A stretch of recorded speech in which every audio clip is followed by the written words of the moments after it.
Welcome to a new edition of the Neon Jazz interview series with Kansas City Jazz Pianist Eddie Moore on the 2022 CD Intuition. On this debut solo album as an artist, he was the producer, engineer, and multi-instrumentalist.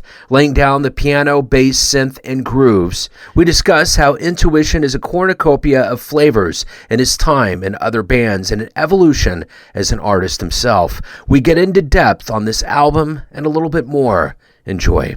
So, Eddie, I get a lot of CDs from musicians all over the place, and I'm always so happy whenever I see Kansas City musicians have new music out, so it's been a joy to be able to listen to this new album. Oh, I appreciate it. I'm glad you like it. This is the one thing that I am blown away by. As long as I've known you and heard you and seen you live, how is this your debut solo album? I've always had a group. I guess I was trying to pursue having a band for longer than maybe I needed to, which has been about 10 years now. So how does it feel? I mean, how does it ultimately feel to have only your name on this? You're in charge of this whole production. What does that mean for you right now? Feels great, actually.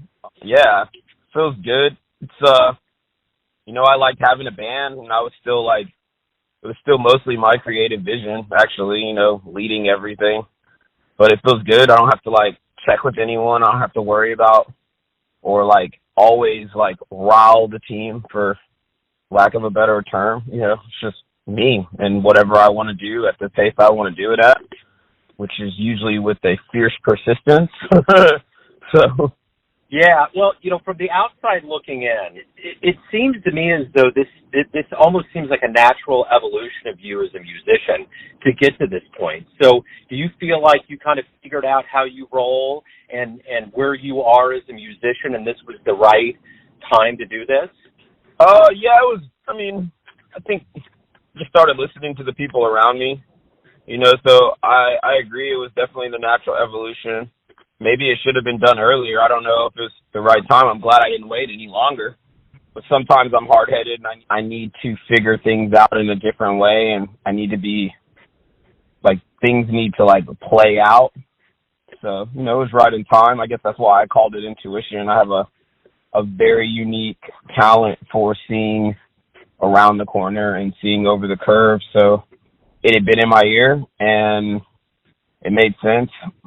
And here we are. It's a cool cover, man. I love the way that it's orchestrated and just it almost seems kind of a little bit like MC Escher. What was the idea behind it? I guess for the image, it's I definitely just thought I wanted to be on a sundial, and the uniqueness of, the original mechanism to tell time. And, as I went to work with some artists, I always love working with Brandon. He's the guy who did the artist who did the cover. He's done a ton of work for me. Just made sense, I kind of laid out the vision for it, and then he put it together, and it made sense that my shadow is, casting to true north and just everything. I feel like if I put this album on at a house party and it played, there would be enough going on this where you might catch yourself saying, is this the same album? So my question to you is, do you feel like the variety and the way that you presented yourself as a solo artist accurately represents kind of a cornucopia of what you've done, not only as a group, but as a solo musician for all of these years that you've been in Kansas City? Yeah, most definitely. There's improvisation present on every track at some point. If anyone's familiar with my background, even before I moved to Kansas City, I was in a psych rock band playing keyboard who opened up for Robert Glasper, Erykah Badu, and a whole gang of, jazz pioneers. So most definitely. So what are you ultimately hoping the listener gets from this album? Those that buy or download it, what do you want them to get? I just want them to be able to live their life to it, really.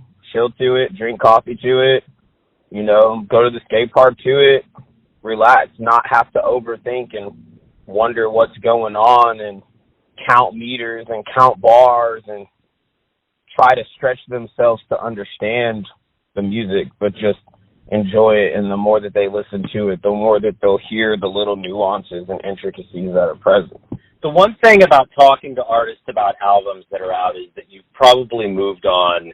Your mentality is either moved on to the next project or how you're going to deal with this life. So my question to you is, A, what's next if that's even happening? And what are you doing live to close this year out and get into the next year?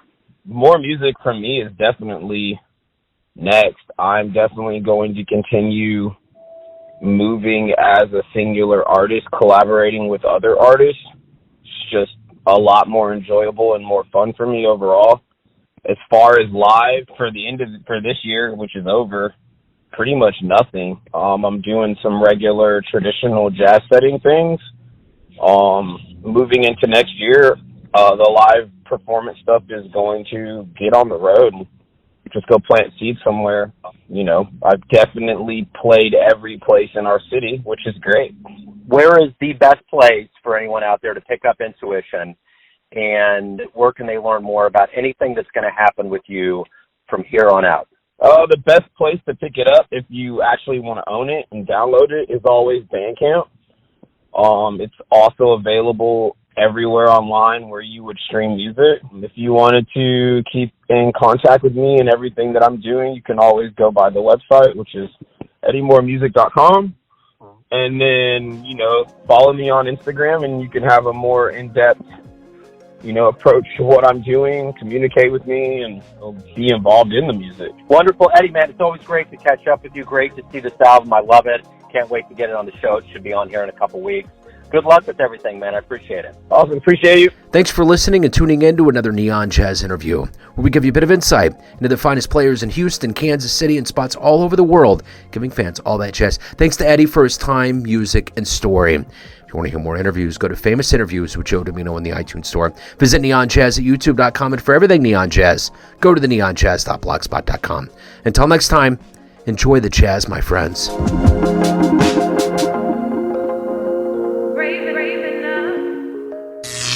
Neon Jazz.